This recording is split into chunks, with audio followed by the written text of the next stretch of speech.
চিন্তা করো না, আমি বুঝিয়ে বলবো। তুমি আমাদের দেখা করিয়ে দিও। হুম। তারপর কিছুক্ষণ নীরবতা। তুমি ভাইয়াকে খুব ভালোবাসতে, তাই না ভাবি? ভাবি শুধু আমার দিকে তাকালো, চোখের পানিগুলো শেষ হয়ে গেছে। ভাইয়া নিখোঁজ হওয়ার পর ভাবি পুরো পাগল হয়ে যাচ্ছিল। আস্তে আস্তে স্বাভাবিক হয়েছে। প্রতিদিন রাতেই কাঁদতো বোধহয়, সকালে চোখ দেখে বোঝা যেত। তোমার আর নীলার মাঝে আমি বাধা হয়ে দাঁড়ালাম, তাই না? না না, এটা তো তোমার কোনো দোষ নেই। এই সময় তোমাকে সাপোর্ট দেওয়া খুবই জরুরি, যেটা আমার দায়িত্ব। তুমি তো নীলাকে ভালোবাসো, তাহলে আমাকে বিয়ে করতে রাজি হলে কেন? আমি কিছু বললাম না। তুমি চুপ থাকলেও আমার সেটা অজানা নেই।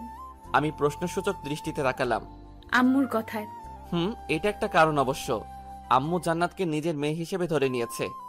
আর ভাইয়ার তো কিছু হয়নি, তাহলে ভাবিকে তার আব্বুর বাসায় যেতে হবে কেন? কিন্তু ভাইয়াকে তো খুঁজেও পাওয়া যাচ্ছে না, তাই ভাবিকে এখানে রাখার জন্য এটাই একমাত্র কার্য, আমার সাথে বিয়ে দেওয়া। আর এমন সময় ভাবির সাপোর্ট প্রয়োজন। ঠিক বললাম। হুম। তবে তবে কি? ভাবি প্রশ্নসূচক দৃষ্টিতে তাকিয়ে আছে আমার দিকে। আরো একটি কারণ আছে। আমি যেটা ভাবছিলাম সেটাই কি? তুমি কি ভাবছিলে? আমার অনাগত সন্তানের জন্য। আমি মাথা নাড়ালাম। জান্নাত প্রেগনেন্ট, 4-5 মাসের হবে। জান্নাত কিছুক্ষণ আমার দিকে তাকালো, তারপর জানো রাকিব, তুমি অনেক ভালো। কি জানি, হয়তো। আমি ভেবেছিলাম তুমি আমার উপর বিরক্ত, কিন্তু তুমি আমাকে খুব ভালোভাবেই সাপোর্ট দিচ্ছ। আমি ভাবলাম তুমি শুধু আম্মুর কথা রাখার জন্য বিয়েটা করেছো, কিন্তু সত্যিই তুমি খুব ভালো। আচ্ছা, তোমার এখন রেস্টের প্রয়োজন ভাবি, ঘুমিয়ে পড়ো, যাও। বোকা, সবার সামনে ভাবে ভাবি করবে নাকি? আম্মু এতে কষ্ট পাবে। তাহলে? ভাবি কিছুক্ষণ ভাবলো।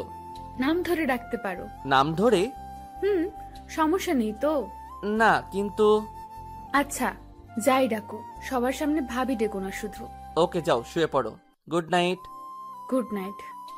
আমি গিয়ে সোফায় শুয়ে পড়লাম, কিন্তু জান্নাত জানালার পাশে দাঁড়িয়ে রইল। কি হলো, ঘুমাবে না? ঘুম আসবে না। কেন? প্রতি রাতে তো নিশান আমার মাথায় হাত বুলিয়ে ঘুম পাড়িয়ে দিত। এখন তো নিশান নেই, তাই ঘুমও নেই। কিন্তু তোমার তো ঘুমানো প্রয়োজন। কিন্তু আমার তো ঘুম আসবে না। এক কাজ করতে পারি। কি? আমি মাথায় হাত বুলিয়ে দেই, ঘুমিয়ে পড়ো। জান্নাত আশ্চর্য হয়ে তাকালো আমার দিকে, ইতস্তত বোধ করছে, নিজেকে অপরাধী মনে করছে। কি হলো? না না, লাগবে না, আমি ঘুমাতে পারবো। কিভাবে? চেষ্টা করলে এমনিতেই ঘুম আসবে। আমি সোফা থেকে উঠে জান্নাতের কাছে গেলাম। আমি জানি তোমার ঘুম আসবে না, চলো। আমি মাথায় হাত বুলিয়ে দিচ্ছি। আমি জান্নাতের হাত ধরে টেনে বিছানার দিকে যেতে লাগলাম। জান্নাত অবাক হয়ে তাকিয়ে আছে আমার দিকে, কিছু বলতে পারছে না। আমি জান্নাতকে শুইয়ে দিয়ে মাথায় হাত বুলাতে লাগলাম। জান্নাত লজ্জায় চোখ বুজে নিল। জান্নাতের কেমন কেমন লাগছে। এতদিন নিশানের সাথে সংসার করলো, আর এখন তার আপন ছোট ভাইয়ের সাথে। ছি, নিজেকে অপরাধী মনে হচ্ছে জান্নাতের। জান্নাত ঘুমিয়ে গেলে আমি উঠে সোফায় গিয়ে শুয়ে পড়ি। কখন ঘুমালাম মনেই নেই। যখন ঘুম ভাঙল, চোখ খুলে দেখলাম সকাল হয়ে গেছে। হাত পা উপরে তুলে বড় করে হাই তুললাম। বিছানার দিকে তাকিয়ে দেখলাম জান্নাত এখনো ঘুমিয়ে আছে। ঘুমন্ত অবস্থায় পরীর মতো লাগছে। কিছুক্ষণ তাকিয়ে থাকলাম, মোবাইলটা হাতে নিয়ে অন করলাম। নীলার 10টা মেসেজ দেখে আমার চোখ চরক গাছ। মেসেজ ওপেন করলাম। কংগ্রেস মিস্টার কাব্য, আপনার বিবাহিত জীবন সুখী হোক। তুমি কি জানতে না যে আমি তোমাকে কতটুকু ভালোবাসতাম? কেন এমন করলে আমার সাথে? কি দোষ করেছিলাম আমি? আমার অপরাধটা কি ছিল? You are a cheater Kabya, you are a liar. সেদিন কি বলেছিলে মনে আছে? জীবন চলে গেলেও আমাকে তোমার কাছ থেকে কেউ আলাদা করতে পারবে না। এই তার নমুনা। লাস্ট একটা জিনিসই চাই, তুমি সুখে থাকো। মেসেজগুলো পড়ে আর বুঝতে বাকি রইল না যে নীলা আমার বিয়ের ব্যাপারটা জেনে গেছে। শিট, এখন কি করে বোঝাবো নীলাকে যে আমি নিজ থেকে এই বিয়ে করতে চাইনি? কি করে বোঝাবো? উফ, কি করি এখন? সত্যি নীলা আমাকে অনেকটাই ভালোবাসে, তাই হয়তো ব্যাপারটা সহ্য করতে পারিনি। তাড়াতাড়ি করে নীলার ফোনে কল করলাম। না, বন্ধ দেখাচ্ছে। নীলা তাহলে সত্যি আমাকে প্রতারক ভেবে নিল। আমি আর কি করতাম? কিন্তু নীলা যাই করুক, নীলাকে ছাড়া তো আমি থাকতে পারবো না। আম্মুকে নীলার কথাটা বলা হয়নি, বলার সময় পাইনি। হঠাৎ করেই বিয়েটা হয়ে গেল। রাকিব, কোনো সমস্যা? নীলাতেই মগ্ন ছিলাম। হঠাৎ কারো কণ্ঠ শুনে চোখ তুলে তাকালাম। জান্নাত দাঁড়িয়ে আছে। উঠে পড়েছ? বললে না তো। না, তেমন কিছু না। আমি জানি সমস্যাটা। আমি অসহায় দৃষ্টিতে তাকালাম জান্নাতের দিকে। মেয়েটার আশ্চর্য এক ক্ষমতা আছে, মনে কথা বুঝে নিতে পারে। নীলা বিয়ের ব্যাপারে জেনে গেছে, তাই না? আমি মাথা নাড়ালাম। ভয় পেও না, তুমি শুধু আমার আর নীলার যোগাযোগ করিয়ে দিও, বাকিটা আমি দেখে নিব। আচ্ছা, মনে থাকে যেন। বলে জান্নাত ওয়াশরুমে ঢুকলো। ফ্রেশ হয়ে বেরিয়ে এলো। ফ্রেশ হয়ে নিচে আসো বলে জান্নাত নিচে চলে গেল। আমি বুঝি না মেয়েটা আমার কেয়ার করছে না আমি মেয়েটার কেয়ার করছি। ফোনটা হাতে নিয়ে নীলার ফোনে আরেকবার ট্রাই করলাম। না, সংযোগ বন্ধ দেখাচ্ছে।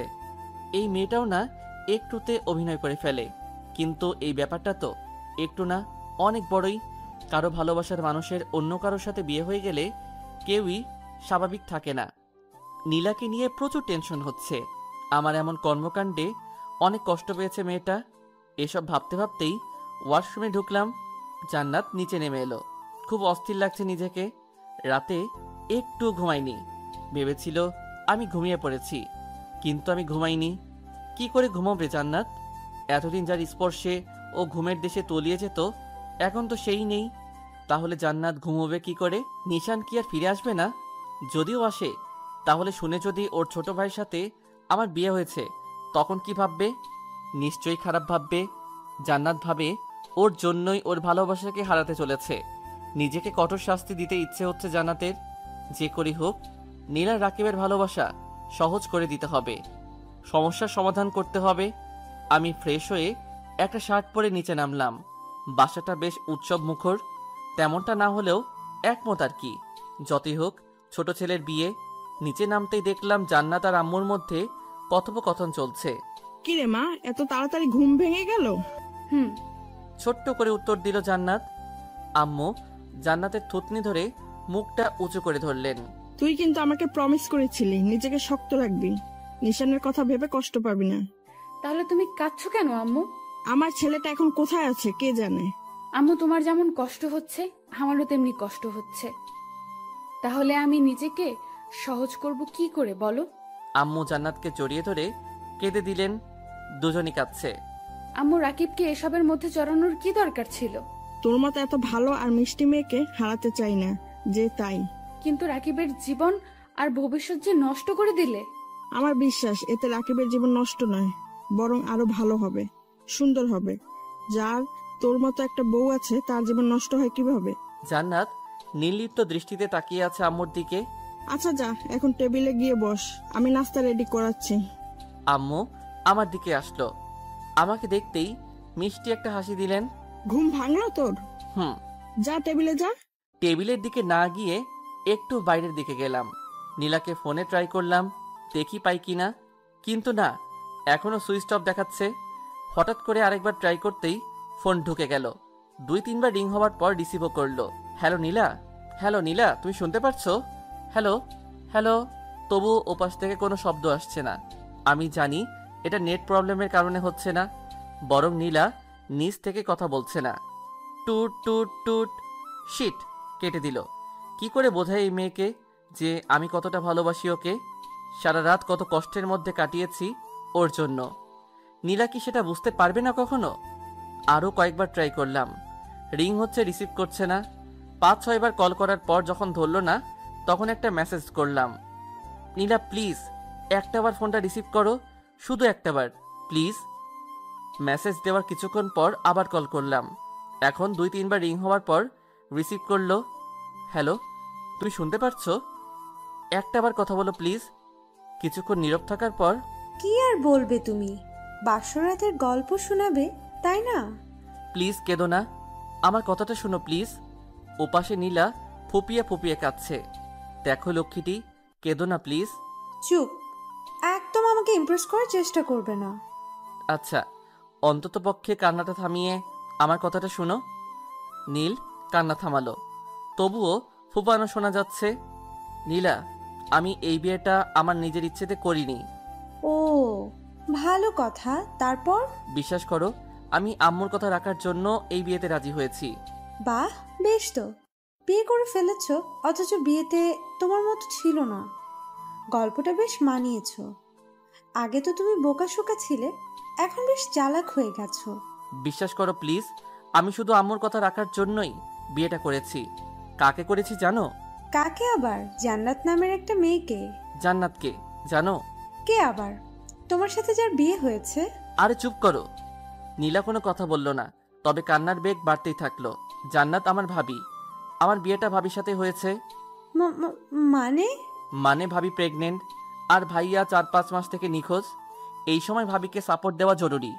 ভাইয়ার নিখোঁজ হওয়ায় ভাবি একেবারে ভেঙে পড়েছিল। তাই আম্মু আমাকে বিয়ের কথা বললে আমি মানা করতে পারিনি। মানা করতে চেয়েছিলাম, কিন্তু আম্মু কোনো কথা বলতে নিষেধ করেছিল।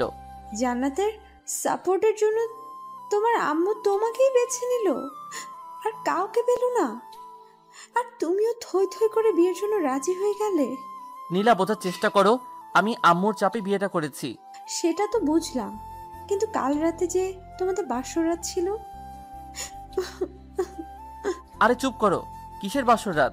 তার মানে তোমাদের মাঝে কিছু হয়নি? না। আমি বিশ্বাস করি না। তোমরা ছেলেদের সামনে একটা বিয়ে করা বউ থাকবে আর তোমরা কিছু করবে না, এটা অসম্ভব। আচ্ছা, তোমার যদি বিশ্বাস না হয় তাহলে তুমি জান্নাতের সাথে দেখা করতে পারো। না মানে? কাল তোমার সময় হবে? যদি সময় থাকে তাহলে কফি শপে এসো, জান্নাতের সাথে মিট করলেই বুঝতে পারবে। হুম আচ্ছা, এখন রাখি। হুম। ফোনটা কেটে দিলাম। যাক, এখন একটু শান্তি পাচ্ছি। নীলার সাথে কথা বলতে পারলাম। ঘরে ঢুকে দেখলাম জান্নাত দাঁড়িয়ে আছে, আর কয়েকজন প্রতিবেশী আন্টি বসে আছেন। এরা এখানে কেন? কি মতলব এসেছে কে জানে। তোমার কপাল ভালো, এক ভাইকে খাওয়ার পর তার ছোট ভাইকে বর হিসেবে পেয়ে গেছো। এমন অলক্ষণে মেয়ে আমি জীবনে দেখিনি। নিজের স্বামীর মৃত্যু ডেকে আনলো, আর এখন আবার অন্যজনের বউ হয়ে আছে। তাদের কথা শুনে রাগে আমার মাথায় আগুন জ্বলছে। এদের এগুলো ছাড়া আর কোনো কাজ নেই নাকি? ভাইয়া নিখোঁজ, এতে জান্নাতের কি দোষ? আর জান্নাত তো এই বিয়ে করতে চায়নি, আম্মুই ওকে প্রমিস করিয়ে বিয়েতে রাজি করিয়েছে। এইসব মেয়েদের এই একটাই কাজ, এক ভাইকে শুষে নিয়ে এখন আবার আরেক ভাইয়ের ঘাড়ে চেপে বসেছে। আমি জান্নাতের দিকে তাকালাম। মেয়েটা নিশ্চুপ হয়ে দাঁড়িয়ে আছে, চোখ দিয়ে টপ টপ করে পানি পড়ছে। পাশে আম্মুও নেই। আমি এগিয়ে গেলাম। কি সমস্যা আপনাদের? হ্যাঁ, আমাদের আবার কি সমস্যা বাবা? এই তো নতুন বউ দেখতে এলাম। একটু আগে কি যেন বলছিলেন? এক ভাইকে শুষে নিয়ে আরেক ভাইয়ের ঘাড়ে চেপে বসেছে। কে কাকে শুষে নিয়েছে? হ্যাঁ, ভাইয়া নিখোঁজ, এতে জান্নাতের কি দোষ? আর ও অলক্ষণে হলো কিভাবে? ওর কারণেই কি ভাইয়া নিখোঁজ হয়েছে নাকি? ভাইয়া নিখোঁজ হয়েছে, এখানে জান্নাতের দোষ কোথায় খুঁজে পেলেন আপনারা? আমি চিৎকার দিয়ে বলছিলাম কথাগুলো। আমার চিৎকারে সবাই এসে উপস্থিত হলো। এরকম মেয়েকে তো অপয়াই বলা ঠিক। স্বামীর নিখোঁজ হওয়ার 3-4 মাস হতে না হতেই অন্য আরেকজনকে বিয়ে করে বসলো। কি খারাপ স্বভাবের মেয়ে এরা। চুপ করুন, আর একটা খারাপ শব্দ বলবেন না জান্নাতকে। বিয়েটা ওর ইচ্ছেতে হয়নি, আম্মুর ইচ্ছেতে হয়েছে। আম্মু ওকে প্রমিস করিয়ে বিয়েতে রাজি করিয়েছেন। না হয় মীরা এই বিয়েতে রাজি হতো না। এমন মেয়েকে আপনারা অপয়া বলছেন যে স্বামীর নিখোঁজ হওয়ার খবরে দিনে 2-3 বার জ্ঞান হারিয়েছে। এমন মেয়েকে আপনারা অলক্ষণে বলছেন যে গর্ভে সন্তান থাকা সত্ত্বেও তার পরোয়া না করে স্বামীর নিখোঁজ শোকে নিজেকে মৃত্যুর দিকে নিয়ে যাচ্ছিল। কেমন মহিলা আপনারা? জান্নাতের মতো পরিস্থিতি যদি আপনার মেয়ের হতো তাহলে এরকম বলতে পারতেন? আমাদের মেয়ে এরকম হতে পারে না। হতে পারে না? তাহলে আপনার মেয়ে বিয়ের 2 মাস পরে ডিভোর্স হয়ে এখন ঘরে বসে আছে কেন? এই আপনার মেয়ের ভালো নমুনা? সবাই তখন চুপ। জান্নাত আমার দিকে অপলোক অবাক দৃষ্টিতে তাকিয়ে আছে। আমি জান্নাতের হাত ধরে উপরের দিকে টেনে নিয়ে যেতে লাগলাম। চলো জান্নাত। কয়েক সিঁড়ি উঠে আমি আম্মুর দিকে তাকিয়ে বললাম, ওনাদের যেন আর বাড়ির আশেপাশেও না দেখি। বলে রুমের দিকে পা বাড়ালাম। যাওয়ার সময় আম্মুর চোখের দিকে তাকিয়ে দেখলাম আম্মুর চোখে পানি চিকচিক করছে। এটা হয়তো আনন্দ অশ্রু। জান্নাতকে নিয়ে রুমে আসলাম। রাগ এখনো আমার মাথায় চড়ে আছে। জান্নাত আস্তে আস্তে আমার কাছে এলো। খামোখা আন্টিদের সাথে ঝগড়া করলে কেন? ওরা তো ঠিকই বলেছিলেন। চুপ। কি ঠিক বলছিল ওরা? হ্যাঁ, এই যে আমি অলক্ষণে অপয়া। একদম চুপ। এরকম কথা আর মুখ আনলে মুখ সেলাই করে দিব। কে বলেছে তুমি ওরকম? যত সব আজগুবি কথাতে বিশ্বাস করো তোমরা মেয়েরা। জান্নাত কিছুক্ষণ আমার দিকে তাকিয়ে থাকলো। তুমি আসলেই ভালো। জানি আমি। সকালের নাস্তাও তো করনি। তুমি বসো, আমি নাস্তা নিয়ে আসছি। একটু নড়বে না, আজ থেকে তোমার কাজ করা বন্ধ। মানে? হ্যাঁ, তুমি বসো, আমি নাস্তা নিয়ে আসছি। জান্নাত বসে বসে ভাবতে লাগলো, রাকিব আসলে খুব ভালো, খুব ভালোর থেকে আরো বেশি ভালো। বোঝাই যাচ্ছে খুব কেয়ার নিবে জান্নাতের। এই মুহূর্তে জান্নাতের নিশানের কথা মনে পড়ছে। এখন যদি নিশান থাকতো তাহলে কত কিছুই না করতো। জান্নাত প্রেগনেন্ট শুনলে খুশিতে আটখানা হয়ে যেত। জান্নাত পেটে মাথা লাগিয়ে বাবুর সাথে কথা বলতো, কত পাগলামি করত। যদিও জান্নাতের বাবুটা এখনো অনেকটাই ছোট, যার শুধুমাত্র অস্তিত্বই আছে। আমি নিচে আসলাম, নাস্তা নিয়ে উপরে উঠতে যেতেই আম্মু বলল, এমন ভাবেই মেয়েটার পাশে থাকিস, হারিয়ে যেন না যায় মেয়েটা। অপ্রস্তুত হাসি দিলাম। রুমে এসে দেখলাম জান্নাত কি যেন ভাবছে। উফ, তুমি আবার চিন্তায় মগ্ন? তোমার না চিন্তা করা মানা? জান্নাত আমতামতা করে বলল, আসলে কোনো আসলে টাসলে নাই, এখন খাওয়া শুরু করো। জান্নাতের মুখের দিকে এগিয়ে দিল খাবার। জান্নাত তাকিয়ে থাকলো আমার দিকে। কি হলো নাও? জান্নাত কিছু না বলে খাবারটা মুখে নিল। জান্নাতকে খাইয়ে দিতে লাগলাম, আমি নিজেও খেতে লাগলাম। নীলা তোমার সাথে দেখা করতে চাই, সকালে কথা হয়েছিল। জান্নাত খাচ্ছিল, খাওয়া বন্ধ করে দিল। আমার দিকে তাকালো। ও কখন? কাল বিকেলে। ও। নীলার কথাটা শুনে জান্নাতের বুকটা কেমন ফাঁকা ফাঁকা মনে হলো। জান্নাত ভাবলো রাকিবও কি হারিয়ে যাবে ওর কাছ থেকে? পরক্ষণেই আবার ধিক্কার দেয় নিজেকে। কি ভাবছি এসব আমি? রাকিবের প্রতি দুর্বল হয়ে যাচ্ছি না তো? না না, এটা কি করে হয়? নিশান ছাড়া কাউকে ভালোবাসতে পারবো না আমি। একমাত্র নিশানই আমার ভালোবাসার জগৎ, আর কেউ না, রাকিবও না। হয়েছে, আর খাবো না। খাবে না মানে? এগুলো কে খাবে? তুমি খাবে। না না, আমি একা খাবো না, আমার সাথে তোমাকেও খেতে হবে। আমি আর খাবো না, প্লিজ। ওকে, তাহলে খাবার রেখে আসি। রেখে আসবে কেন? তুমি খাবে না? না, তুমি যখন খাচ্ছ না তাহলে আমিও খাবো না। বললাম তো আমার পেট ভরে গেছে। রাগ করো না, তুমি খেয়ে নাও। খেতে পারি, একটা শর্ত। শর্ত? কি শর্ত? যদি তুমি খাইয়ে দাও। জান্নাত চমকে উঠল। এরা দুই ভাইয়ের মাঝে এত মিল, প্রতিটা কাজেই একে অপরের প্রতিরূপ। নিশানও এই কাজটা করত, ওকে প্রায়ই খাইয়ে দিতে হতো। আমি নিশানকে যতই ভুলতে চাই ততই নিশান আমার কাছে চলে আসছে। আমি তো নিশানকে ভুলতে চাইনি, নিশানের স্মৃতি নিয়ে বেঁচে থাকতে চাই। কিন্তু আম্মু তো আমাকে প্রমিস করিয়েছে যেন আমি নিশানকে ভুলে যাই, রাকিবকে আপন করে নেই। কিন্তু কি করে করব এটা? আমি নিশানকেই ভালোবাসি, আর রাকিব তো নীলাকে ভালোবাসে। আমি জানি নিশান ফিরে আসবে খুব তাড়াতাড়ি। আচ্ছা লাগবে না, আমি যাচ্ছি। আমি উঠে চলে আসছিলাম, এমন সময় জান্নাত আমার হাত ধরে নিল। না না, বসো, আমি দিচ্ছি খাইয়ে। আমি জান্নাতের দিকে তাকালাম। জান্নাতও আমার দিকে তাকিয়ে আছে, হাত ধরে আছে বলে লজ্জা পেল। হাত ছেড়ে দিয়ে নিচের দিকে তাকিয়ে নাস্তাগুলো ওর কাছে নিল। না লাগবে না, তুমি শুয়ে বিশ্রাম করো। তোমার যখন ভালো লাগছে না তখন খাইয়ে দেওয়ার প্রয়োজন নেই। আমি কি বললাম নাকি যে আমার ভালো লাগছে না? না বলনি, তবে আমি বুঝতে পেরেছি যে তোমার ভালো লাগছে না। জান্নাত কিছুক্ষণ নীরব থাকার পর বলল, কথা না বলে বসো, আমি খাইয়ে দিচ্ছি। আমি আর কথা বাড়ালাম না, বসে পড়লাম। জান্নাত খাবার আমার মুখের সামনে তুলে ধরল। আমি ঘপ করে মুখে ঢুকিয়ে নিলাম। জান্নাত ফিক করে হেসে দিল। জান্নাতের দিকে তাকিয়ে আমিও হেসে দিলাম। একটা কথা বলি? বলো। তোমার ওই ব্যাকাদারটা তো আগে কখনো দেখিনি, হাসলে খুব সুন্দর লাগে তোমাকে। জান্নাত চোখ তুলে তাকালো আমার দিকে। জান্নাত ভেবে পায় না এদের মধ্যে এত মিল কি করে হতে পারে।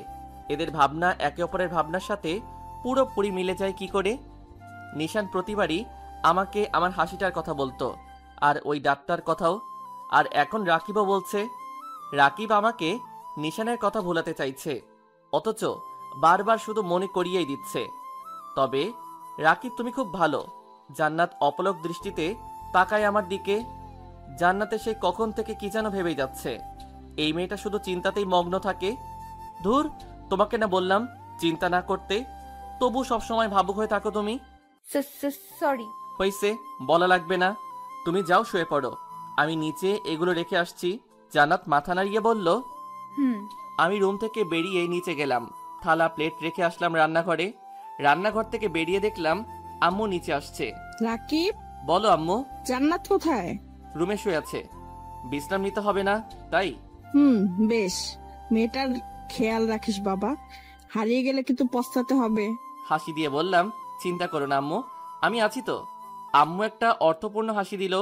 জান্নাত বালিশে হেলান দিয়ে শুয়ে আছে, জানালার দিকে তাকিয়ে বাহির দেখছে। রাকিব বুঝে নেয় কি করে যে আমি ভাবছি। কি এক আশ্চর্য ক্ষমতা ছেলেটির। না, রাকিবের সামনে আর ভাবা যাবে না, পরে আবার রাকিব রাগ করবে। জান্নাতের এখন নিশানের কথা খুব মনে পড়ছে, কাঁদতেও পারছে না ভয়ে। রাকিব যদি রাগ করে, আবার আম্মুকেও প্রমিস করেছে, কিন্তু ভিতরে ভিতরে পড়ে যাচ্ছে জান্নাত। জান্নাত তার এক হাত পেটের উপর রাখলো, বাবুকে ছুঁয়ে দিচ্ছে। নিশান থাকলে হয়তো এইভাবেই ছুঁয়ে দিত। কোথায় গেল নিশানটা? এতটাই নিষ্ঠুর হয়ে গেল। ও জানে না যে ওকে ছাড়া ওর জান পাখিটা থাকতে পারে না। টপ করে চোখ থেকে 2 ফোঁটা পানি পড়ল। আম্মুর সাথে কথা বলে আমি রুমে এলাম, দেখলাম জান্নাত শুয়ে আছে পেটে হাত দিয়ে। বাবুটা কি আস্তে আস্তে বড় হয়ে যাচ্ছে? আমার কণ্ঠ শুনে জান্নাত চমকে উঠল, হাত সরিয়ে নিল। লজ্জা পেয়েছে বেশ। আমি গিয়ে বিছানায় বসলাম। বললে না তো? না, এমনি এমনি কি? এমনি হাত রেখেছিলাম আর কি। আচ্ছা, আমি একটু বাইরে যাচ্ছি, ফিরতে একটু লেট হবে, তুমি বিশ্রাম করো। উঠবে না কিন্তু? জান্নাত মাথা নাড়ালো। আমি রুম থেকে বেরিয়ে আম্মুর রুমে গেলাম। আম্মু, আমি বেরোচ্ছি। কোথায় যাচ্ছিস? একটু দরকার আছে, একটু লেট হবে। আচ্ছা, যত তাড়াতাড়ি পারিস বাড়ি ফিরিস। আমি বেরিয়ে পড়লাম। জান্নাতের খুব ইচ্ছে হচ্ছিল রাকিবকে জিজ্ঞেস করতে কোথায় যাচ্ছে ও, ওকে যেন নিয়ে যায়। জান্নাত বেশ খানিক মাস ধরে কোথাও যায়নি তাই, কিন্তু বলতে পারিনি। আমি বেরিয়ে পড়লাম, নীলার ফোনে কল করলাম। কয়েকবার রিং হওয়ার পর রিসিভ করলো। হ্যালো, কোথায় তুমি? কেন? কোথায় আবার? বাসায় থাকি, বাসায় আছি। আরে এত কড়া জবাব দিচ্ছ কেন? একটু দেখা করতে পারবে? না, আমার এত সময় নেই। সত্যি নেই? আমার আর সময়? আমার সময় সব সময় থাকে। বোধহয় তোমার সময় নেই। নতুন বর, হয়তো কাজে ব্যস্ত আছো। আরে এরকম ভাবে কথা বলছো কেন? একটাবার দেখা করো প্লিজ। কোথায়? পার্কে আসতে পারবে? পার্কে কেন? আমরা কি প্রেম করতে যাচ্ছি নাকি? প্লিজ সহজ করে কথা বলো। আচ্ছা তুমি বলো কোথায় আসবো? তুমি যেখানে বলেছো সেখানেই থাক। ওকে আসো। কোনো কথা না বলে ফোনটা কেটে দিল। এই মেয়ের এত তেজ আসে কোথা থেকে রে বাবা? আমি পার্কে গিয়ে উপস্থিত হলাম। কিছুক্ষণ অপেক্ষা করার পর নীলা আসলো। কি করছো? ভালো আছো? তোমার মতো অতটা ভালো নেই। মেজাজ খারাপ করো না প্লিজ। এখন তো মেজাজ খারাপ হবেই। তোমার তো বউ আছে, তাহলে আমাকে দিয়ে কি করবে এখন? আমি তো ফেল না। নীলা, তুমি বুঝো না কেন? আমি সত্যি এই বিয়েতে রাজি ছিলাম না। আমি তোমাকে ভালোবাসতাম, আর এখনো বাসি। হ্যাঁ, ভালোবাসো আমাকে? কেন, কোনো সন্দেহ? যদি বলি তুমি এখনই আমাকে বিয়ে করো, পারবে বিয়ে করতে? আমি অবাক হয়ে তাকালাম নীলার দিকে। মেয়েটার মাথায় কি গন্ডগোল পাকছে কে জানে। কি বলছো তুমি এখন? জানতাম পারবে না। যখন তুমি জান্নাতকে ডিভোর্স দিয়ে দেখাবে আর আমাকে বিয়ে করবে, তখনই আমি বিশ্বাস করব তুমি আমাকে ভালোবাসো। তার আগে না। নীলা চলে গেল। আমি অবাক হয়ে তাকিয়ে আছি নীলার যাওয়ার দিকে। দ্বিধায় পড়ে গেলাম, কি করতে পারি এখন? আমি তো রিয়েলি নীলাকে ভালোবাসি, কিন্তু নীলা আমাকে যে পরিস্থিতিতে ফেললো, এখন কি করতে পারি? নীলাকে ভালোবেসেছি যেহেতু, সেহেতু বিয়েও করতে হবে। কিন্তু এদিকে জান্নাত, আমার যা মনে হচ্ছে জান্নাতকে আমি একটু স্বাভাবিক করতে পেরেছি, কিন্তু এখন যদি এমন কিছু করি তো জান্নাত ভেঙে পড়বে। যদিও ও আমার জন্য দুঃখ করবে না, তবুও আমি ওর বন্ধু। নীলাকে কি হারিয়ে ফেলবো? না, এটা হতে পারে না। আমি নীলাকে ভালোবাসি, তাই নীলার দেওয়া শর্ত আমি মেনে নিতে রাজি। বাসায় ফিরলাম, খুব কষ্ট হচ্ছে। নীলা এমন করতে পারলো? কি করে বের হই এই গোলকধাঁধা থেকে? একদিকে জান্নাত আমার বিয়ে করা স্ত্রী, একদিকে প্রেমিকা নীলা আমার ভালোবাসা। জান্নাতকে ডিভোর্স দিলে আম্মু আর জান্নাতও কষ্ট পাবে। আম্মুর সিদ্ধান্ত ছাড়া তো কিছুই করতে পারবো না, আর নীলাকে ছাড়া তো আমি অসম্পূর্ণ। বাসায় ফিরে সোজা রুমে গেলাম। জান্নাত রুমে নেই। কোথায় গেল মেয়েটা? বলেছিলাম বিশ্রাম করতে, আর উনি কোথায় যে গেল? আম্মু রুমের দিকে গেলাম। কিরে, এসে গেছিস? জান্নাত কোথায়? কোথায় আবার? রুমেই আছে, দেখ গিয়ে। পেলাম না তো। ভালো করে খুঁজে দেখ, রুমেই কোথাও আছে মনে হয়। রুমে এসে চারিদিক খুঁজে দেখলাম, কোথাও নেই। বারান্দায় কারো উপস্থিতি টের পাচ্ছি, মনে হয় বারান্দায় আছে।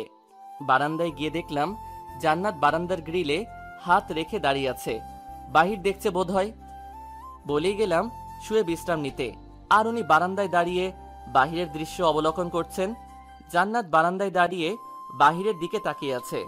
অনেকদিন হলো বাহিরটা দেখেনি। আব্বু আম্মু তো বাসায় নিতে চাইছিল, কিন্তু যাইনি। রাকিব আর আমার বিয়ের দিন আম্মু ভিজে ভিজে চোখে তাকাচ্ছিল, তারপর আর আসেনি। বোধহয় মেয়ের এই কষ্ট দেখতে পারবে না বলে আসছে না। রাকিবটা সে কখন গেল, এখনো এলো না। ও পাশে থাকলে ভালোই লাগে, একাকিত্ব গুছিয়ে উঠতে পারি। কত সুন্দর সুন্দর কথা বলে, আমার কত কেয়ার নেয়। রাকিব কি নীলারও এমন কেয়ার নেয়? আমি অনেকক্ষণ ধরে দাঁড়িয়ে আছি, জান্নাত এখনো টেরই পাইনি। কি এত ভাবে মেয়েটা? নেই। আমার কথা শুনে জান্নাত চমকে পিছনে ফিরে তাকালো, অবাক দৃষ্টিতে তাকিয়ে আছে আমার দিকে। জান্নাত খুব বড়সড় শখ খেলো। রাকিব বুঝলো কি করে আমি মনে মনে কি ভাবছি। হ্যাঁ, নেই, তুমি এই জগতে নেই, তুমি এখন ভাবনার জগতে। কি এত ভাবো? আমি কতক্ষণ ধরে দাঁড়িয়ে আছি, তোমার সেদিকে খেয়ালই নেই। জান্নাত আমার কথা শুনে বিষয় যেন কাটিয়ে উঠল। ও, তোমাকে না বলেছিলাম বিশ্রাম নিতে? তাহলে এখানে কি? প্রকৃতি প্রেমী হওয়ার ইচ্ছা আছে নাকি? না, শুয়ে থাকতে ভালো লাগছিল না, তাই এখানে দাঁড়িয়ে বাহির দেখছিলাম। ও, তুমি তো অনেকদিন হলো ঘুরতে যাও না। জান্নাত মাথা নাড়ালো। তাহলে আজ যাবে? কোথায়? ঘুরতে। জান্নাত আমার দিকে তাকিয়ে রইল। কি হলো? যাবে মানে যাবে, মানা করার চান্স নেই। কিন্তু কোনো কিন্তু না, সন্ধ্যায় আমরা ঘুরতে যাচ্ছি, এটাই ফাইনাল। ওকে? না মানে বললাম তো, আর কোনো কথা নেই, আমার ডিসিশনই ফাইনাল। জান্নাত মাথা নিচু করে দাঁড়িয়ে রইল। দুপুর হয়ে গেছে, লাঞ্চ সেরে নিতে হবে। একটু আগেই না খেলাম সকালের নাস্তা, তো এখন আবার খাবো কি করে? কেন হা করে খাবে? জান্নাত হেসে দিল। তারপর, সন্ধ্যায় যাচ্ছ তো? মানা করতে বারণ করলে তো, তাহলে তো যেতেই হবে, তাই না? Good girl. গুড গার্ল না ছাই? কিছু বললে? না তো। ও, আমি নিচে গেলাম। আম্মু আর রহিমা খালা তখন খাবার রেডি করছে। আব্বু অফিস থেকে বাসায় এসেছে লাঞ্চের জন্য। আমি নিচে যেতেই, কিরে বৌমা কোথায়? উপরে আসছে। ও, তা মেয়েটাকে একটু বাইরে ঘুরিয়ে নিয়ে আই, মনটা ভালো হবে। হ্যাঁ আব্বু, সন্ধ্যায় ঘুরতে যাব ভাবছিলাম। ও, খুবই ভালো কথা। গাড়ি নিয়ে সারা শহর ঘুরে আসিস বৌমাকে নিয়ে। জান্নাত রুমেই আছে, ভাবুক হয়ে বসে আছে। রাকিব বুঝে নিল যে ও ঘুরতে যেতে চায়। কি করে? আশ্চর্য। কিন্তু আমার যাওয়াটা কি ঠিক হবে? যদি না যাই তাহলে তো রাকিব রাগ করবে। কি করি? যেতেই তো হবে। নিশানটা যে কেন এমন করলো আমার সাথে? আজ তো রাকিবের বদলে নিশানের সাথে ঘুরতে যাওয়ার কথা ছিল, কিন্তু নিয়তি সেটা হতে দিল না। নিশানের বদলে রাকিবকে ঠিক করেছে নিয়তি। কিন্তু রাকিবকে আমি কি করে মানা করি? ও তো মানা করতেও বারণ করেছে। যাক, এসব কথা এখন নিচে যাই, না হয় ও নিজে উপরে এসে যাবে। জান্নাত রুম থেকে বেরিয়ে নিচে চলে গেল। জান্নাতের জন্য অপেক্ষা করছিলাম। জান্নাত সিঁড়ি দিয়ে নিচে নামলো। জান্নাতকে দেখতেই আব্বু স্নেহপূর্ণ একটা হাসি দিল। গুড। দুপুরে আম্মু আব্বুর কথায় আমরা হেসে উঠলাম।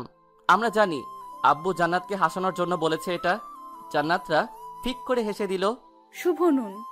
আম্মু তো হাসতে হাসতে গড়াগড়ি খাচ্ছে জান্নাত আর আব্বুর কথাবার্তার ধরন দেখে। কেমন কাটলো আজ দিনটা? ভালো কেটেছে আব্বু। সন্ধ্যায় আরো ভালো কাটবে। সন্ধ্যায় তুমি আর রাকিব বেড়াতে যাবে। জান্নাত আমার দিকে তাকালো। জান্নাত হয়তো ভাবিনি আমি আব্বু আম্মুকে বলবো ব্যাপারটা। আচ্ছা, এখন আয়, বস, খেয়ে নে আম্মু। জান্নাত আমার পাশে বসলো। গল্প করতে করতে খাবার খেয়ে নিলাম। আব্বুও অফিসে চলে গেল। আব্বুকে টিফিন সাথে দিলেও বাসায় খেতে আসে। সে নাকি একা একা খেতে পারে না, সবার সাথে খেতেই নাকি মজা। সন্ধ্যা হয়ে গেছে। আমি রুমে গিয়ে দেখলাম জান্নাত আলমারিতে কি যেন খুঁজছে। কি খুঁজছো? শাড়ি? জান্নাত ঘুরে দেখলো, আমি মাথা নাড়ালো। পছন্দ হচ্ছে না? না। আমি চুজ করে দিচ্ছি। শাড়িগুলো উল্টে পাল্টে দেখলাম, একটা সাদা শাড়ি পছন্দ হলো। আমি জান্নাতের দিকে এগিয়ে গেলাম। এটা? এটা পরলে তোমাকে সাদা পরীর মতো লাগবে। কি হলো? না, কিছু না। আমি একটা নীল শার্ট প্যান্ট পরে রেডি হয়ে নিলাম। রুম থেকে বেরিয়ে গেলাম। নীলাকে কল করতে হবে, না জানি মেয়েটা কি করছে। আমাকে শক্ত শক্ত কথা বললেও আমি জানি ও নিজে কষ্ট পেয়েছে। কল দিলাম কিন্তু রিসিভ করছে না। কিছুক্ষণ পর মোবাইলটা সুইচ অফ দেখাচ্ছে। শিট, মোবাইলটা বন্ধ করে দিয়েছে। জান্নাত অবাক হচ্ছে, এরা দুই ভাই পছন্দ এক হয় কি করে? চলাফেরাও এক। নিশান ঠিক একই কথা বলতো, সাদা শাড়ি তোমাকে সাদা পরীর মতো লাগবে। নিশানও সাদা শাড়িটাই পছন্দ করত। আমি নিচেই ছিলাম, জান্নাতের জন্য অপেক্ষা করছিলাম। জান্নাত যখন নিচে নামলো, আসলেই জান্নাতকে সাদা পরী লাগছে। এত সুন্দর মেয়েটা। জান্নাত নিচে নেমে যখন দেখলো আমি তাকিয়ে আছি, তখন একটু লজ্জা পেল। কি হলো, এভাবে তাকিয়ে আছো কেন? না, এমনি। আম্মু যাচ্ছি। যা, যতক্ষণ মন চায় ঘুরে ফিরিস। জান্নাত একটা হাসি দিল। গাড়ি উঠলাম দুইজন। গাড়ি আমি ড্রাইভ করছি। জান্নাত বাইরের দিকে তাকিয়ে আছে, বাইরের দিকটা দেখছে। জান্নাতকে নিয়ে একটা নদীর কিনারায় নিয়ে গেলাম। জায়গাটা তেমন পপুলার না, এমনি জায়গাটা সুন্দর বলে অনেকে এখানে আসে ঘুরতে। খুব সুন্দর পরিবেশ। জান্নাত গাড়ি থেকে নামতেই লাফালাফি শুরু করে দিল, যেন কত বছর পর ঘুরতে আসলো। অনেক ঘোরাঘুরি করলাম, খেলাম। জান্নাতকে খুব খুশি মনে হচ্ছে। এখন যাওয়া যাক, অনেক রাত হয়ে গেছে। চলো। না, আরো কিছুক্ষণ থাকবে। না, চলো। গাড়িতে উঠলাম, গাড়ি স্টার্ট করলাম। অনেক পথ এগিয়ে আসলাম। হঠাৎ জান্নাত চেঁচিয়ে উঠল। জান্নাত সামনের সিটে আমার পাশেই বসেছিল। রাকিব, গাড়ি থামাও রাকিব। কি কি হয়েছে? নিশানকে দেখেছি আমি। গাড়ি থামাও রাকিব। ভাইয়ার কথা শুনে আমি গাড়ি থামালাম, গাড়ি থেকে বেরোলাম। জান্নাত পাগলের মতো আচরণ করছে। কোথায় দেখেছো? কোথায়? ওই তো, এদিকে একটা গাড়ি যাচ্ছিল, ওইটাতে দেখেছি। রাকিব, নিশানকে এনে দাও রাকিব। তুমি এখানেই থাকো, আমি আসছি। আমি দৌড় দিলাম, চারিদিকে খুঁজতে লাগলাম। একটা গাড়ি দেখলাম, গাড়ির পিছনে ছুটলাম, কিন্তু নাগাল পেলাম না। দৌড়ে গাড়ির পাশে এলাম। জান্নাত দাঁড়িয়ে আছে, কাঁদছে। রাকিব, নিশান কোথায় রাকিব? তাড়াতাড়ি গাড়িতে ওঠো, তাড়াতাড়ি। গাড়িতে উঠে তাড়াতাড়ি স্টার্ট করলাম। গাড়িটা যেদিকে গেছে সেদিকটা অনুসরণ করলাম, কিন্তু সেদিকে গিয়ে গাড়িটা খুঁজে পেলাম। পাগলের মতো গাড়ি চালাতে লাগলাম। না, পেলাম না, কোথাও দেখা যাচ্ছে না। তুমি ঠিক দেখেছো তো? ভাবি কাঁদতে কাঁদতে বলল। হ্যাঁ, আমি সত্যিই দেখেছি, একটা গাড়িতে ছিল। উফ, খুব বড় ভুল করে ফেললাম। গাড়ির নাম্বারটাও নোট করা হয়নি। ধ্যাত। জান্নাত কেঁদেই যাচ্ছে। কি করে বোঝাই এখন? জান্নাত, তোমার হয়তো ভুল হয়েছে, বোধহয় ভুল দেখেছো। না না রাকিব, আমি সত্যিই নিশানকে একটা গাড়ি ড্রাইভ করে যেতে দেখেছি। তুমি আমার নিশানকে এনে দাও রাকিব, আমার নিশানকে এনে দাও। আমি আলতো করে মীরার মাথায় দিলাম। প্লিজ, তুমি শান্ত হও। তোমার এখন এভাবে উত্তেজিত হওয়া ঠিক না। জান্নাত তবুও কাঁদছে। জান্নাত, ভাইয়া নিখোঁজ, হয়তো কখনো ফিরবে না, না হয়। কিন্তু তুমি কি চাও না ভাইয়ার স্মৃতি ধরে রেখে জীবনযাপন করতে? জান্নাত, বোঝার চেষ্টা করো, তোমার পেটে এখন ভাইয়ার অভিজাত। প্লিজ, তুমি এখন এরকম করো না। জান্নাত ফুপিয়ে ফুপিয়ে কাঁদছে। রাকিব, আমি কি আমার নিশানকে কখনো ফিরে পাবো না? প্লিজ তুমি ফিরিয়ে এনে দাও আমার নিশানকে। হ্যাঁ, পাবে। কোনো একদিন ভাইয়া ঠিকই ফিরে আসবে। এখন বাড়ি চলো প্লিজ। জান্নাত কেঁদেই চলেছে। আমি জোর করে গাড়িতে উঠালাম। তাড়াতাড়ি গাড়ি ড্রাইভ করে বাসায় ফিরলাম। গাড়ির স্টার্ট বন্ধ করে জান্নাতকে ডাকলাম। জান্নাত, জান্নাত, জান্নাত, এই জান্নাত। কোনো কথাই বলছে না। আমি ভয় পেয়ে গেলাম। পানির বোতল থেকে হাতে পানি নিয়ে জান্নাত ছিটিয়ে দিলাম। আস্তে আস্তে চোখ খুলল। রাকিব, রাকিব, নিশান কোথায়? রাকিব, নিশান কোথায়? তুমি কান্না থামাও প্লিজ, এমন করে কেঁদো না। আমরা বাসায় ফিরে এসেছি, চলো বাসায় চলো।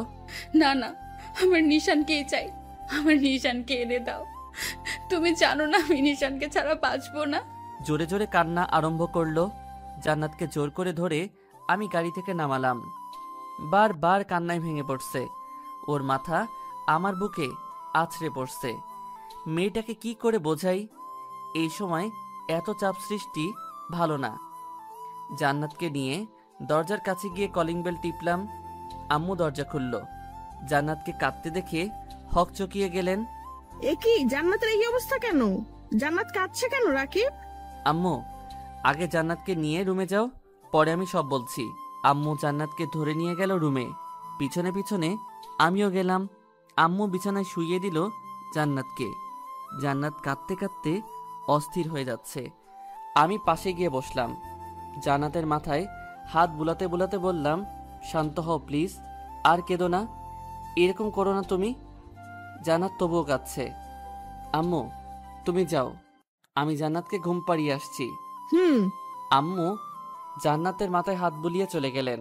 আমি জান্নাতের মাথায় হাত বুলাতে লাগলাম। জান্নাত কাঁদছে তো কাঁদছেই। চোখ বন্ধ করো, চোখ বন্ধ করো প্লিজ।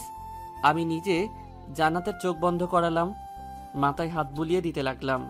আমি স্পষ্ট দেখতে পাচ্ছি জান্নাত ফোপাচ্ছে। অনেকক্ষণ মাথায় হাত বুলিয়ে দিলাম।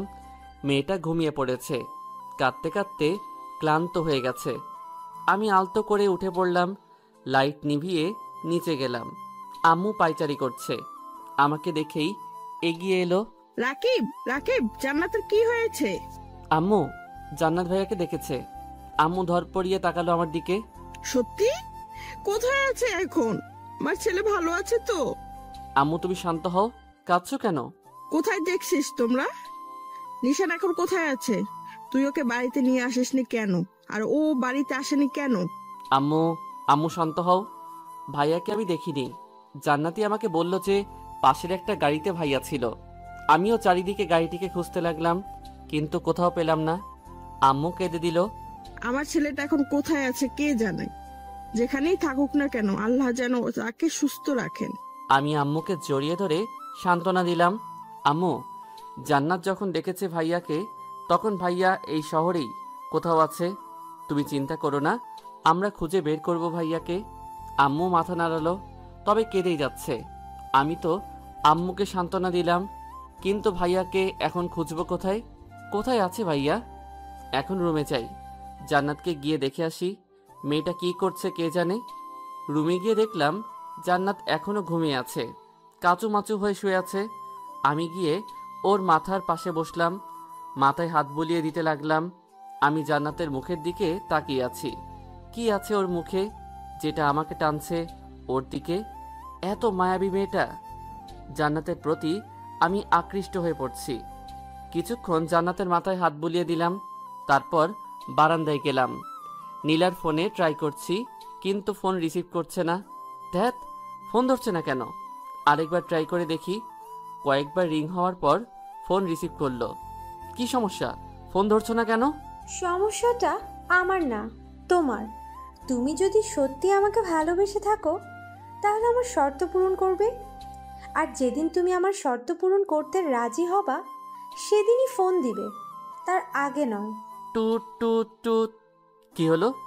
কেটে দিল। নীলা এমন কড়া কড়া কথা আমাকে শোনাতে পারলো? ওর শর্ত পূরণ করতে না পারলে ওকে কল দিব না, কিন্তু নীলার সাথে কথা না বলে আমি থাকবো কি করে? বুঝতে পারছি না কিছু, কেন এমনটা ঘটলো সবার সাথে। রুমে এলাম, জান্নাত এখনো ঘুমাচ্ছে। বাইরে খেয়ে এসেছি, তাই আর না খেয়ে শুয়ে পড়লাম। এরপর সপ্তাহ দিন কেটে গেল। জান্নাত এখন একটু স্বাভাবিক। খুব কষ্ট করে মেয়েটিকে স্বাভাবিক অবস্থায় ফিরিয়ে এনেছি। প্রথম কয়েকদিন তো খাওয়া দাওয়া ছেড়ে দিয়েছিল, কাঁদতেই থাকতো সারাদিন। তারপর এই কয়েকদিন জান্নাতকে নিয়ে অনেক জায়গায় ঘোরাঘুরি করলাম। প্রায় প্রতিদিনই জান্নাতকে নিয়ে ঘুরতে যেতাম। রাতে মাথায় হাত বুলিয়ে ঘুম পাড়িয়ে দিতাম, গল্প করতাম। বাবুর উপর চাপ পড়বে বলে জান্নাত এখন তেমন ভাবে না, আর কাঁদেও না, তবে উদাস হয়ে থাকে। আর এদিকে নীলার সাথে একবারও কথা হয়নি সেই দিনের পর থেকে। নীলা সিম বন্ধ করে রেখেছে। রাত হয়ে গেছে। জান্নাত বারান্দায় ইজি চেয়ারে বসে আছে। আমাকে যে করেই হোক নীলার দেওয়া শর্ত পূরণ করতে হবে। যে করেই হোক জান্নাতকে বলতে হবে। আমি বারান্দায় যাচ্ছি, আবার আসছি। অস্বস্তি লাগছে, কি করে বলবো জান্নাতকে? জান্নাত হয়তো আমার উপস্থিতি টের পেল, পিছনে না তাকিয়েই বলল, রাকিব, হ্যাঁ হ্যাঁ। কিছু বলবে? ঘুরে আমার দিকে তাকালো। আমি মাথা নাড়ালাম। বলো। তুমি যদি কষ্ট পাও? নিচের দিকে তাকিয়ে বললাম, জান্নাত। কি আসলো? কষ্ট পাবো কেন? আর আমি জানি তুমি আমাকে এমন কোনো কথা বলবে না যাতে আমি কষ্ট পাই। আমি চোখ তুলে জান্নাতের দিকে তাকালাম। এ কি, তোমার চোখ লাল কেন? জান্নাত চেয়ার থেকে উঠে পড়ল, আমার পাশে এসে আমার হাত ধরলো। বলো কি হয়েছে তোমার? একমাত্র তুমিই ছিলে আর আছো যে আমাকে আমার পরিস্থিতির সাথে মোকাবেলা করতে সাহায্য করেছো আর করছো। এখন বলো, আমি তোমার জন্য কি করতে পারি? আমি কোনো কথা না বলে নিচের দিকে তাকিয়ে রইলাম। জান্নাত এসে আমার দু গালে হাত দিয়ে মাথা উপরে তুলল, আমার চোখের দিকে তাকালো। বলো। নীলা বলেছে, কি হলো, থেমে গেলে কেন? কি বলেছে বলো। তোমাকে ডিভোর্স দিয়ে যেন ওকে বিয়ে করে নেই। জান্নাতের মুখ মলিন হয়ে গেল, আমার গাল থেকে হাত লাগিয়ে নিল। আমি জানি তুমি কষ্ট পাবে, তুমি নিজেকে দোষারোপ করবে, তুমি হয়তো ভাববে তুমি খারাপ, তাই আমি তোমাকে ছেড়ে চলে যাচ্ছি। কিন্তু তুমি খুব ভালো জান্নাত, নীলার এই শর্ত পূরণ না করলে ও আমার সাথে আর সম্পর্ক রাখবে না। তাই জান্নাত মলিন একটা হাসি দিল। না, আমি কষ্ট পাইনি। আচ্ছা, তুমি ডিভোর্স পেপার রেডি করো। সত্যি আমি তোমাকে কষ্ট দিতে চাই না। জান্নাত হাসলো। আমি কষ্ট পাইনি, তোমরা দুজন এক হতে পারলেই আমি খুশি, তোমাদের সমস্যা মিটলেই আমি খুশি। আমি জান্নাতকে জড়িয়ে ধরলাম। সত্যি তুমি খুব ভালো। খুব শক্ত করে জড়িয়ে ধরলাম। জান্নাতও হাত দুটো দিয়ে আমাকে জড়িয়ে ধরল। আমি জড়িয়ে ধরা থেকে ছেড়ে জান্নাতের গাল দুটো ধরে বললাম, you are very good girl. আমি এমনই একটা বন্ধু চাই। হবে তো? আসলো, তবে হাসিটা নিষ্প্রাণ। আমি রুমের দিকে গেলাম। জান্নাতের বুকটা কেমন খালি খালি লাগছে, যেন কিছু একটা হারিয়ে ফেলছে। জান্নাত ভাবে, তবে কি আমি রাকিবকে ভালোবেসে ফেললাম? একে ভালোবাসবো না তো কাকে ভালোবাসবো? এত ভালো আবার কেউ হয় নাকি? তবে নিশানও তো আমার মন থেকে যাচ্ছে না। নিশানকেও তো আমি আমার জীবন থেকে বেশি ভালোবাসি। কিন্তু রাকিব আমার জীবন থেকে সরে যাচ্ছে দেখে আমার এত কষ্ট হচ্ছে কেন? না, কাউকে ছাড়তে পারবো না আমি দুজনকেই ভালোবাসি। জান্নাত কেঁদেই চলছে। বিধাতা কেন ওকে এই দ্বিধার মধ্যে ফেললেন? এদিকে নীলা রুমে উপর হয়ে শুয়ে আছে, কাঁদছে। জান্নাতকে কষ্ট দিয়ে নীলা নিজেও কষ্ট পাচ্ছে। রাকিবের সাথে কড়া করে বলা কথাগুলো নীলাকে বেশি কাঁদাচ্ছে। কি করে রাকিব এত কঠিন কঠিন কথা বলতে পারলো? কি করে? নীলার আব্বু মেহতাব হোসেন রুমে ঢুকলেন, বুঝতে পারলেন মেয়েটা কাঁদছে। কি হয়েছে আম্মু? নীলা চোখ মুছে নিল তাড়াতাড়ি, ওর আব্বুর দিকে তাকিয়ে একটা হাসি দিল। কিছু না আব্বু। কি ভাবছিস তুই নিজেকে? খুব বড় হয়ে গেছিস? তুই আমার কাছে এখনো সেই ছোট্ট খুকি আছিস, আর সেই তুই আমার কাছে তোর কাদার বিষয় লুকাচ্ছিস? নীলা কেঁদে দিল। কি হয়েছে আম্মু বল? নীলার কাছে গিয়ে মাথায় হাত বুলাতে বুলাতে বললেন, আব্বু, রাকিব। কি হয়েছে? রাকিব বিয়ে করে নিয়েছে, আর সেদিন আমি রাকিবের সাথে খুব খারাপ ব্যবহার করেছি। কি বলিস? রাকিব বিয়ে করে নিয়েছে? তারপর নীলা তার আব্বুর সব খুলে বলল। ও, ছেলেটা চাপে পড়ে বিয়ে করেছে হয়তো, কিন্তু তোর কাজটা করা ঠিক হয়নি। কোন কাজটা আব্বু? রাকিব আর জান্নাতের বিয়ে কয়দিন হয়েছে? 14 দিন। ওরা এখন স্বামী স্ত্রী। ওদের মাঝে যে মায়া সৃষ্টি হতে চলেছে তা তুমি ডিভোর্সের মাধ্যমেও ত্যাগ করতে পারবে না। আমি কি বলছি তা তুই বুঝতে পারছিস? জান্নাত আর রাকিব এখন স্বামী স্ত্রী, এক ছাদের নিচেই তাদের বাস। যদিও তারা একে অপরকে ভালোবাসে না, শুধু একটু কে, তবে আম্মু ভালোবাসা জেনে শুনে আর বলে আসে না। ওরা স্বামী স্ত্রী, তাদের মাঝে মায়া জমতেই পারে। আর মায়া থেকে ভালোবাসা, যেটা তোমার ভালোবাসার চেয়ে শক্ত। তুমি কি বলছো আব্বু? ওরা একে অপরকে ভালোবাসে? না বাসলেও একবার না একবার ভালোবাসবেই। তাই তোমার উচিত ওদের মাঝখানে না থাকা। তুমি কি বলছো আব্বু? আমি রাকিবকে ভুলে যাব? সেটা তোমার ব্যাপার আম্মু। তুমি যদি সত্যিকারে রাকিবকে ভালোবেসে থাকো তাহলে এই পথ থেকে সরে আসো। আমি তোমার রাকিব আর জান্নাতের ভালোর জন্যই বলছি, ভেবে দেখো। মেহতাব হোসেন মেয়ের মাথায় হাত বুলিয়ে চলে গেলেন। নীলার মাথায় আকাশ ভেঙে পড়ল। ওকে রাকিবকে ভুলতে হবে। না না, এটা অসম্ভব। নীলা লাফ মেরে বিছানায় শুয়ে বালিশ আঁকড়ে ধরে কাঁদতে লাগলো। আব্বু এটা কি বলছে? রাকিবকে আমি ভুলবো কি করে? রাকিবকে তো আমি আমার জীবনের চেয়েও বেশি ভালোবাসি। আব্বু আমাকে রাকিবের থেকে আলাদা করতে চাইছে কেন? নীলা ফুপিয়ে ফুপিয়ে কাঁদতে লাগলো, বালিশ আঁকড়ে ধরে কাঁদতে লাগলো। জান্নাত বিছানায় শুয়ে আছে আর রাকিব সোফায়। এই প্রতিদিনকার ঘটনা। রাকিব এপাশ ওপাশ করছে আর জান্নাত এক দৃষ্টিতে রাকিবের দিকে তাকিয়ে আছে। কি আছে ওর ওই মুখে? ছেলেরা আবার মায়াবী আর সুন্দরী হয় নাকি? কি করে ছাড়ি ওকে, যে আমার দুঃসময়ে পাশে থেকেছে? রাকিব। কি, এনিথিং রং? না। তাহলে? জান্নাতের দ্বিধা হচ্ছে কথাটা বলতে। কি হলো বলো? না মানে বিছানায় এসে শও। না, সোফায় শুতে পারবো, অসুবিধা হচ্ছে না তো। তুমি ঘুমিয়ে পড়ো। একটা দিনই তো। জান্নাতের কথা শুনে রাকিবের মুখ মলিন হয়ে গেল। আসলেই তো, কাল ওরা ডিভোর্সের জন্য এজন্য অ্যাপ্লাই করবে। এটাই হয়তো শেষ রাত। প্লিজ। রাকিব জান্নাতের দিকে তাকালো। জান্নাত যেন খুব করে চাইছে রাকিব যেন ওর পাশে শয়। রাকিবও তো চাইছে, কিন্তু ওকে। রাকিব বালিশ নিয়ে বিছানায় রাখলো, জান্নাতের পাশে গিয়ে শুলো। জান্নাত চিত হয়ে শুলো, রাকিবও একই রকম শুলো। মাঝখানে কোনো বালিশ নেই। আমার অস্বস্তি লাগছে জান্নাতের পাশে এরকমভাবে শুতে। মাঝখানে একটা বালিশ রাখি, আমি তো আবার বেশি এপাশ ওপাশ হই। কখন আবার তোমার পেটে ডিসুম করে ঘুষি বসিয়ে দেই। জান্নাত হাসলো। লাগবে না। ও। কিছুক্ষণ নীরবতা। আচ্ছা রাকিব, মানুষ বড় অদ্ভুত তাই না? কখন কাকে ভালোবেসে ফেলে বলা যায় না। আমি জান্নাতের দিকে তাকালাম। জান্নাত নীরব দৃষ্টিতে তাকিয়ে আছে আমার দিকে। আসলেই। একটা কাজ করবে? কি? আমার পেটে একবার হাত রাখবে? আমি চমকে উঠলাম, অবাক বিষয় নিয়ে জান্নাতের দিকে তাকালাম। জান্নাতের দৃষ্টি বরাবরের মতোই শান্ত। মেয়েটা এমন কেন? আমাকে অবাক করিয়ে দিল, অথচ নিজে একেবারেই শান্ত। কি হলো? না মানে? একবারই তো। তোমার ভালো না লাগলে না থাক, শুধু একটা জিনিস অনুভব করিয়ে দিতে চাই তোমাকে, আর আমিও কি অনুভব করতে চাই। প্লিজ একটা বার হাত রাখো। নিরীহ দৃষ্টিতে তাকালো আমার দিকে। এখানে নেই কোনো লোভ আর পাপ, নিষ্পাপ একটা মেয়ে যেন জান্নাত। আচ্ছা। প্লিজ। জান্নাত সোজা হয়ে শোয়া, চোখ বন্ধ করে নিল। জান্নাত পেটটা আস্তে আস্তে বড় হচ্ছে। এখানে রয়েছে একটা দেহের অস্তিত্ব। আমি কাঁপা কাঁপা হাতটা এগিয়ে নিলাম। হাত প্রচুর কাঁপছে, আমি প্রায় ঘামছি। অবশেষে হাত রাখলাম। জান্নাত জোরে একটা শ্বাস নিল, যেন কিছু অনুভব করছে আমার স্পর্শ, আর আমি অনুভব করছি একটা অস্তিত্ব। আমি দিকে তাকালাম, চোখ বন্ধ করে আছে, আর মুখমণ্ডলে যেন মায়া ছড়িয়ে পড়েছে। একটা নেশা বোধ হচ্ছে, হারিয়ে যাচ্ছি জান্নাতের মায়াবী মুখে। জান্নাত চোখ খুলে আমার দিকে তাকালো।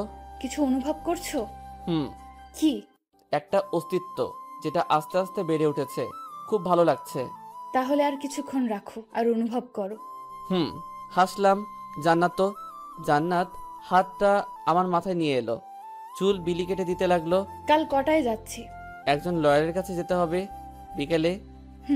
পেট থেকে হাত সরিয়ে নিলাম। এখন ঘুমাও, মাথায় হাত বুলিয়ে দিচ্ছি। আচ্ছা। জান্নাতের চুলগুলোতে হাত বুলিয়ে দিতে লাগলাম। বাতাসে চুলগুলো উড়ে এসে আমার মুখে পড়ছে, মিষ্টি একটা ঘ্রাণ। জান্নাত আস্তে আস্তে চোখ বন্ধ হয়ে গেল। আমিও ঘুমানোর প্রস্তুতি নিলাম।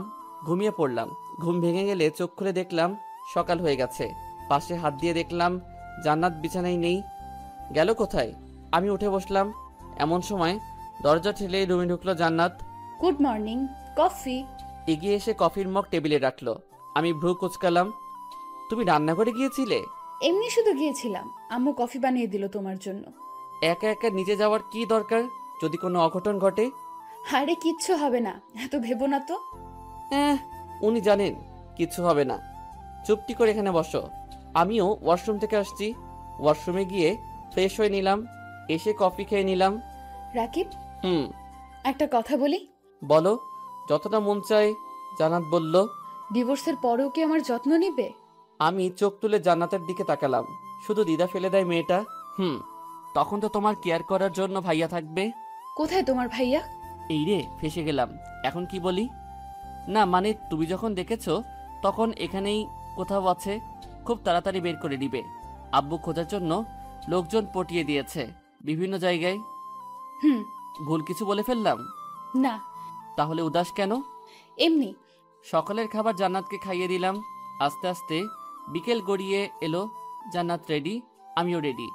আম্মুকে বেরোনোর কথা বলে বেরিয়েছি। আমি নিশ্চুপ গাড়ি চালাচ্ছি। জান্নাত তো গাড়ির বাইকের দিকে তাকিয়ে আছে, তবু প্রতিদিনের মতো উৎফুল্ল নয়। আমি মোবাইল নিয়ে নীলাকে ফোন কল করলাম। প্রথমবার রিসিভ করলো না, পরে নিজেই ফোন করলো। হ্যালো নীলা। আমি ডিসিশন নিয়ে নিয়েছি। কি? জান্নাতকে নিয়ে এখন একজন লয়ারের কাছে যাচ্ছি ডিভোর্সের অ্যাপ্লাই করার জন্য। আমি জান্নাতের দিকে তাকালাম। জান্নাত গাড়ির বাইরের দিকেই তাকিয়ে আছে। তো মানে, তুমি খুশি না? না, তোমার মতো ছেলেকে আমি ভালো না বাসলেই খুশি হতাম। মানে কি বলছো এসব? কেন, ভুল কিছু বললাম নাকি? তুমি কি ভেবেছো আমি কচি খুকি যে কিছু বুঝি না? তোমরা স্বামী স্ত্রী এক ছাদের নিচে থাকো, তোমাদের মাঝে কিচ্ছু হয়নি, এটার কোনো গ্যারান্টি আছে? নীলা, বিলিভ মি, সত্যি আমাদের মাঝে কিছু হয়নি। তুমি জান্নাতকে জিজ্ঞেস করো। ওকে, আর কি জিজ্ঞেস করব?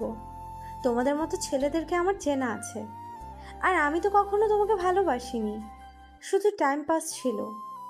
কি ভেবেছিলে তুমি বিয়ে করেছো এতে আমি কষ্ট পেয়েছি? আরে এটা তো ইম্পসিবল। আমি শুধু অভিনয় করেছিলাম এতদিন। এখন তো তুমি বিবাহিত, আর আমার আপদ বিদায়। নীলা, তুমি এতটা নিচে নামতে পারলে? আরে রাখ তোর ডায়লগ, নীলা সব পারে। নীলা তুমি। আরে ফোন রাখ। টু টু টু কেটে দিল। আমি কাঁদছি না, নীলা আমার সাথে এরকম প্রতারণা করলো। ঠাস করে গাড়ির দরজা খুলে বাইরে বেরোলাম। নিজের চুল নিজে ছিঁড়তে ইচ্ছে করছে। ফোনটা আছাড় মারলাম। জান্নাত হকচকিয়ে গেল। নীরব পাঠকও মুহূর্তের মধ্যে কি ঘটে গেল বুঝতে পারছে না। বাইরে বেরোলো, আমার কাছে এসে আমার গাল দুটো ধরে ওর চোখের দিকে করলো। কি হয়েছে রাকিব? হঠাৎ কি হলো তোমার? আমি ফুপিয়ে ফুপিয়ে কাঁদতে লাগলাম। তুমি কাঁদছো কেন রাকিব? কি হয়েছে তোমার? জান্নাত ভাঙা ভাঙা গলায় বলল। জান্নাত তো কেঁদে দিয়েছে। জান্নাত, নীলা। কি হয়েছে নীলার? নীলা আমাকে ধোঁকা দিয়েছে, আমার সাথে প্রতারণা করেছে। আমি কান্না ভেঙে পড়লাম। জান্নাতকে জড়িয়ে ধরলাম। জান্নাত আমাকে শক্ত করে আঁকড়ে ধরলো। তুমি কেঁদো না প্লিজ, কেঁদো না। কেঁদেই চলছি, নিজেকে মানিয়ে নিতে পারছি না। জান্নাত আমাকে সান্ত্বনা দিচ্ছে বারবার। জান্নাত গাড়ির ড্রাইভারকে ফোন করে আসতে বলল।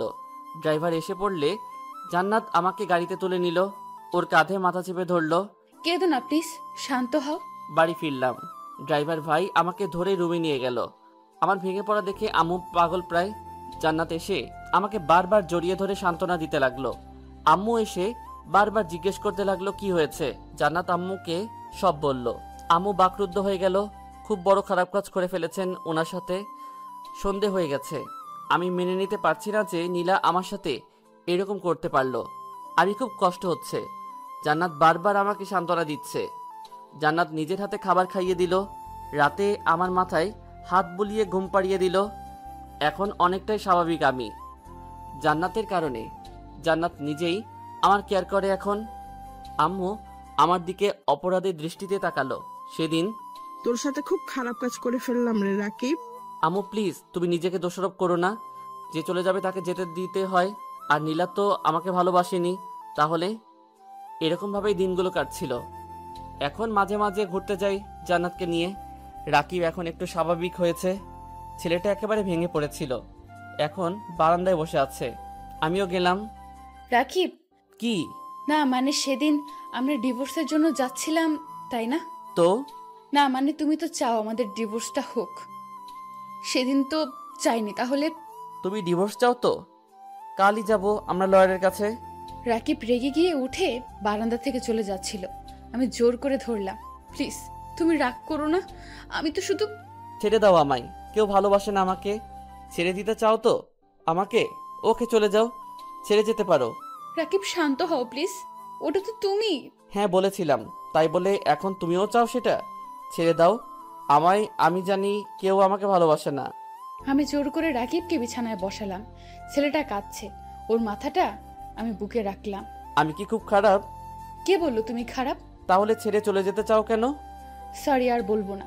এই কান ধরলাম, এবার হাসো। জান্নাতকে নিয়ে বেড়াতে এলাম পার্কে। একটা বেঞ্চে বসেছিলাম, হঠাৎ ভাইয়ার মতো কাউকে চোখে পড়লো। আমি এগিয়ে গেলাম, পিছনে গিয়ে কাঁধে হাত রাখলাম। পিছনে ফিরতেই আমি চমকে উঠলাম। এত ভাইয়াকে দেখেই আমি জড়িয়ে ধরলাম। ভাইয়া, তুই এতদিন কোথায় ছিলি? তুই জানিস তোকে কত খুঁজেছি? আমি কেঁদে দিলাম। ভাইয়া ও আমাকে জড়িয়ে ধরলো। সরি রে, বাসায় যেতে পারলাম না আমি, শুধু জান্নাতকে একটা জবাব দেওয়ার ভয়ে। এতদিন কোথায় ছিলি? সেদিন যখন বন্ধুর কার নিয়ে একটা কাজে যাচ্ছিলাম, তখন সেখানে যাওয়ার সময় আমি অ্যাক্সিডেন্ট করি, আর তারপর আল্লাহর অশেষ কৃপায় বেঁচে ফিরি। জান্নাত ভাইয়াকে দেখে কেঁদে দিল, গিয়ে জড়িয়ে ধরলো। কোথায় ছিলে এতদিন তুমি? এত কষ্ট কেন দিলে আমাকে? সরি জান্নাত, তোমাকে আমি কষ্ট দিতে চাইনি। মিশু বলতে একটা মেয়ে এগিয়ে এলো, বেশ সুন্দর। সরি জান্নাত, আমাকে ক্ষমা করে দিও। আমি তোমাকে ভালোবাসতাম ঠিকই, কিন্তু এই মেয়েটাকে দেখছো, এই মেয়েটাই আমার জীবনটা বাঁচিয়েছে, সেবা করে সুস্থ করে তুলেছে। ওর ভালোবাসা আমি কিভাবে উপেক্ষা করি বলো? আমি মিশুকে ভালোবাসি। ভাইয়া নিচের দিকে তাকিয়ে আছে। জান্নাত পিছু হটতে লাগলো। আমি নীরব দর্শক, কি হতে পারে ভাবছি। জান্নাত নিজেকে সামলে নিল, আমার পাশে এসে হাত ধরে আমাকে এগিয়ে নিয়ে গেল। ধন্যবাদ মিস্টার নিশান, আপনি বেশ বড় দ্বিধার হাত থেকে বাঁচালেন আমাকে। আসলে রাকিব আমার স্বামী, আমি ওকে না আপনাকে ভালোবাসি তা নিয়ে দ্বিধায় পড়ে গেছিলাম। কিন্তু যদি কখনো আপনার সাথে দেখা পড়তো তখন আমি রাকিবকেই বেছে নিতাম। আই রিয়েলি লাভ হিম। চলো রাকিব। আমাকে টেনে নিয়ে গাড়িতে উঠালো। আমি অবাক হয়ে তাকিয়ে থাকলাম। কি করছে জান্নাত? গাড়ি স্টার্ট করো। জান্নাত, কোনো কথা না। আমি গাড়ি স্টার্ট করলাম, সোজা বাড়িতে গেলাম। জান্নাত বাসায় গিয়ে সোজা রুমের দিকে গেল সিঁড়ি বেয়ে। আমিও গেলাম। বারান্দায় গিয়ে বাইরের দিকে তাকিয়ে থাকলো। এটা কি হলো জান্নাত?